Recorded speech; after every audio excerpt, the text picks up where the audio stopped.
Down to the business end of FIFA World Cup. FIFA World Cup में आज पहला quarter final खेला जाएगा फ्रांस और मोरक्को के दरमियान। ये मैच पाकिस्तान के वक्त के हिसाब से रात 1 बजे खेला जाएगा और ये आपको बताते चले कि ये दोनों टीमें अब तक इस इवेंट में अनबीटन है। Let's have a look. आर या पार की जंग, कौन करेगा किसको दंग। फीफा वर्ल्ड कप का पहला क्वार्टर फाइनल फ्रांस और मराकश के दरमियान खेला जाएगा।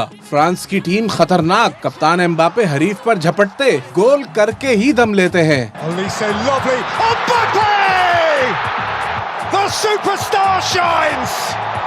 मिडफील्ड की जान मिकेल ओलिसे उम्दा परफॉर्मेंस के लिए तैयार। उस्मान डेम्बेले फ्रेंच टीम के ट्रम्प कार्ड, रवा इवेंट में हैट्रिक दाग चुके हैं। Dembele, oh, he has a World Cup hat-trick. And it's taken him 32 minutes to get there. मराकश के इस्माइल साइबारी अपनी टीम की strike force. What a finish! Ismail Saibari! Ibrahim Diaz, Ashraf Hakimi और इजुद्दीन ओनाही भी वार करने को बेकरार। And there's a strike and in! Azzedine Onahi! Head to head मुकाबले में फ्रांस को वाज़ेह सबकत हासिल। 6 में से सिर्फ 1 मैच हारा, 1 ड्रॉ, 4 में फतह समेटी। Scores his second of the night. रवा इवेंट में दोनों टीमें नाकाबिले शिकस्त। फ्रांस की टीम मुश्तरका तौर पर सबसे ज्यादा 14 गोल कर चुकी है। मराकश ने 5 मैचों में 10 बार गेंद जाल में पहुंचाई। To put the gloss on it, we already knew what the outcome was going to be.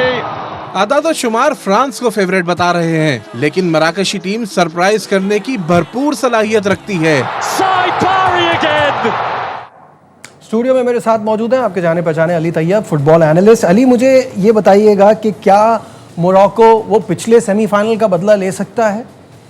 Possibility, there is a strong possibility on the day, लेकिन जाहिर है France is full of quality. Exactly, ठीक है ना। Look at the front three, आप बात करें Mbappe के अलावा Ousmane Dembele player of the year है। उसके बाद माइकल ओलिसे का सीजन जैसे बायर्न म्यूनिख के साथ रहा है और उसी फॉर्म को उसने किस तरह वर्ल्ड कप में ट्रांसपायर किया। I mean he is the orchestrator. वो जिस तरह पूरी मिडफील्ड, उसके अलावा फिर आप इनको हटके फिर डिफेंस में भी आ जाएं, ऊपर मकानों को देख लें। अब William Saliba, title winning season Arsenal के साथ, he was the backbone of the Arsenal defence.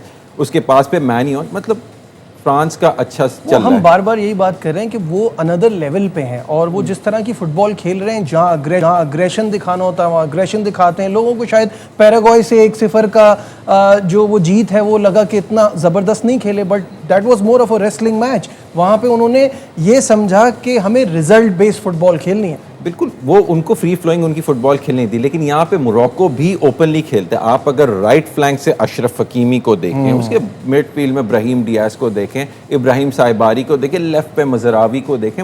I mean Morocco last World Cup semifinalist, they lost to France, they have that in their mind.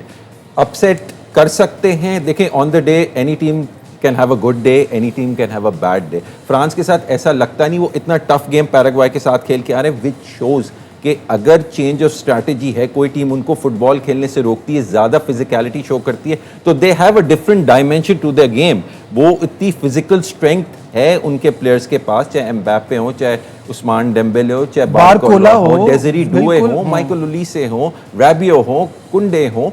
They have that कि वो physicality factor को they can absorb it and they can hit you and you know the pace। आप देखें, मतलब France is averaging 17 plus जिसको बोलते हैं ना शॉट्स पर game during this tournament, as compare to अगर आप मोरक्को की बात करें जो कि 12.8 है, तो काफ़ी ज़्यादा उसमें डिफरेंस है। France is very attacking, they take their chances from within the box, from outside the box.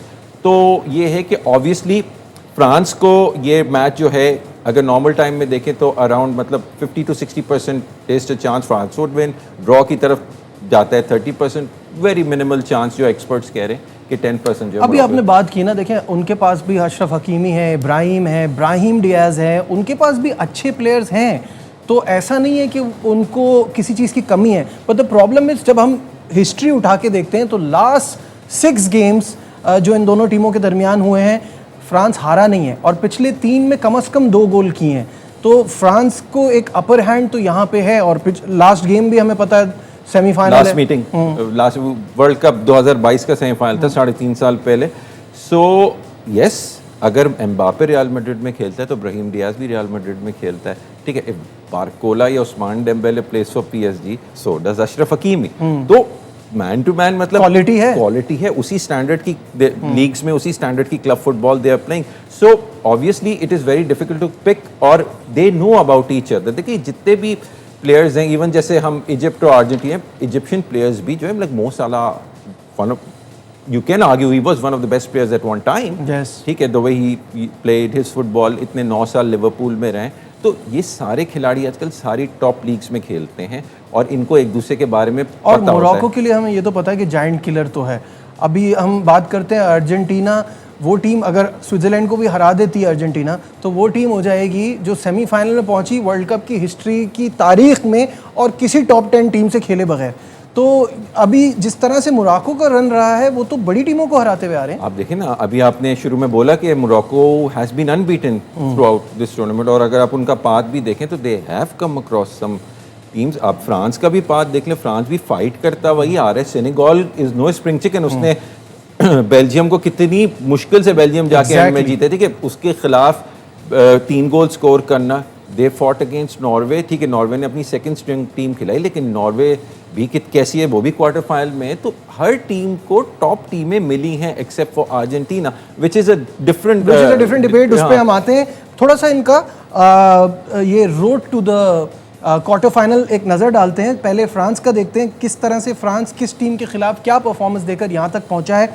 Senegal के खिलाफ उन्होंने कामयाबी हासिल की 3-1 से, इराक से वो जीते 3-0, नॉर्वे से जीते 4-1, स्वीडन से जीते 3-0, और पैराग्वे से जो हमने अभी बात की 1-0। बड़ा टफ मुकाबला था। ऑन दी अदर हैंड अगर हम मोरक्को के road to the quarter final देखें, तो जिसमें ब्राज़ील से वो 1-1 से उन्होंने बराबर किया था, स्कॉटलैंड से 1-0 जीते, फिर हेटी से 4-2 जीते, नेदरलैंड से पेनल्टीज़ पे बात गई 3-2 जीते, और कनाडा से 3-0 जीत के उन्होंने ये स्पॉट अपना रजिस्टर किया यहाँ का। दोनों का अगर सफ़र देखते हैं इस फीफा वर्ल्ड कप 2026 का, तो कैसा लगता है? देखें आप, south American giants in Brazil and Netherlands, आप मोरक्को को 2 बड़ी टीमें हैं ना, 2 बड़ी टीम, एक तो 5 दफ़ा की आलमी चैम्पियन है, ठीक है, उधर आप फ्रांस की तरफ चले जाएं, सेनेगल से भी खेला, स्वीडन से भी खेला, नॉर्वे से भी खेला, तो हर टीम को ही जो है मतलब टफ ओपोनेंट्स मिले which are lingering in the top 20 और द टॉप 10। सिर्फ एक अर्जेंटीना ही ठहरी है जिसको जो है मेरे ख्याल से जॉर्डन मिला था ग्रुप स्टेज में, अल्जीरिया मिला था, ऑस्ट्रिया था, and I think so Cabo Verde था। कोपो वर्डे से जितना मुश्किल हो गया, इजिप्ट से इतना मुश्किल हो गया। और इजिप्ट से तो नहीं जीतना था, obviously Egypt was far deserving to win that game, but obviously. लेकिन अब ये जो हम बात कर रहे हैं अर्जेंटीना की, तो एक और कंट्रोवर्सी, ये वर्ल्ड कप जो है कंट्रोवर्सीज के लिए हमेशा याद रखा जाएगा, और एक और तनाज़ा क्रिएट हो गया, और वो ये कि जो मोरक्को और फ्रांस का ये मैच है, इसमें तमाम ऑफिशियल्स जो हैं, तमाम रेफरीज जो हैं, उनका ताल्लुक अर्जेंटीना से है। तो इस पे शायकीन फुटबॉल को स्क्रीन पे भी अगर हम दिखा सकें वो पिक्चर के तमाम जो रेफरीज हैं वो अर्जेंटीना से हैं, और इसमें जो फैंस हैं वो इसको शर्मनाक कह रहे हैं। वो कह रहे हैं ऐसा फैसला कैसे लिया जा सकता है कि ऐसी टीम के रेफरीज आपने रखें जो इस वक्त इवेंट में मौजूद है, यानी वो अभी बाहर नहीं हुई है। तो लग ये रहा है कि किसी ना किसी तरीके से अर्जेंटीना को सपोर्ट मिल रही है। अब दिस इज़ डिबेटेबल, बट ये चल तो रहा है। क्या कैसे सपोर्ट मिल रही है, मैं इससे डिसएग्री करूंगा। वो जो रेफरी थे जो इजिप्ट और अर्जेंटीना के मैच में थे, उनका ताल्लुक कहाँ से था? फ्रांस से था, ठीक है ठीक है, तो वो अब उनको फेवर रिटर्न करेंगे शायद, ठीक है। हाँ, बात आप आर्ग्यू कर सकते कि भाई आगे तो जाके ये मिलेंगे ना, आगे फिर क्या करेंगे, तो आई एम श्योर कि फिर तब वो फ्रांस और आधे आधे कर लेंगे वो कि भाई लेकिन ऐसा होगा नहीं obviously. But this is something which FIFA should look into, because ये अगर कोई चीज़ मुतनाज़ा बन रही है और आप नए तनाज़े क्रिएट करते जा रहे हैं, तो this is gonna cause, I mean this raises eyebrows, ठीक है। अब फीफा की रेफरिंग की टीम वो पियरलीजी कोलिना आके बोल लें कि जी सब कुछ फेयर था, लेकिन द फैंस, और आजकल देखें नजीब सोशल मीडिया का दौर है, हर इंसान, everyone vents out their opinion. उसने क्या करना है, कैमरा लेना है फ़ोन से और उसने अपने ओपिनियंस के रील अपलोड कर देनी है, वीडियो अपलोड कर देनी है, he gets thousands of views and their opinion gets all around the world, and this is the sentiment. और मैं इसकी बात नहीं कर रही हूँ, टॉकिंग अबाउट ऑल द जितने भी दुनिया के बड़े जरीदे हैं, वो सब ये कह रहे हैं कि मतलब this is not what it is. आप मार्केटिंग एस्पेक्ट को लेके चल रहे हैं, आप एक फाइनेंशियल एस्पेक्ट को लेके, मॉनेटरी एस्पेक्ट को लेके चल रहे हैं कि मेसी इज गुड। अब ये बरतानवी मीडिया, स्काई स्पोर्ट्स भी बात कर रहा है कि जी बिकॉज एक फाइनेंशियल एस्पेक्ट को लेके टिकट बिकेंगे, he is good for the tournament के मेसी की representative because he is the face of FIFA और the world cup right now. ठीक है, आई डोंट थिंक सो। इस वक्त जितनी पॉपुलैरिटी हालैंड गेन कर रहा है ना, और जितने फैंस है, ठीक है, जो लोग इंग्लिश प्रीमियर लीग इतना नहीं देखते, जो सिर्फ बैनुल-अक़वामी फुटबॉल देखते हैं हर 4 साल बाद, अब वो देख रहे हैं कि यार there is a new kid in town, there is a new face, Erling Haaland. ठीक है, वो उसको फॉलो कर रहे हैं। एम्बापे ऑलरेडी एक स्टार है, ऑलरेडी वो 2018 वर्ल्ड कप जीता। अब एम्बापे के साथ आपको हालैंड भी दिख रहा है। तो ऑब्वियसली मेसी का अब वो फ्लैग नहीं कैरी कर पा रहा फीफा का, और अपनी, मैं ये समझता हूँ जो भी फीफा की स्ट्रैटेजी, देखिए इसमें मेसी का कोई कसूर नहीं है। मेसी एक अजीम खिलाड़ी है, रोनाल्डो एक अजीम खिलाड़ी है, ठीक है ना, आप उनकी एबिलिटी को नहीं कह सकते, लेकिन ये जो फीफा की जो भी स्ट्रैटेजी है उनकी लेगेसी को तो टार्निश कर रही है ना। सही है, बिल्कुल कर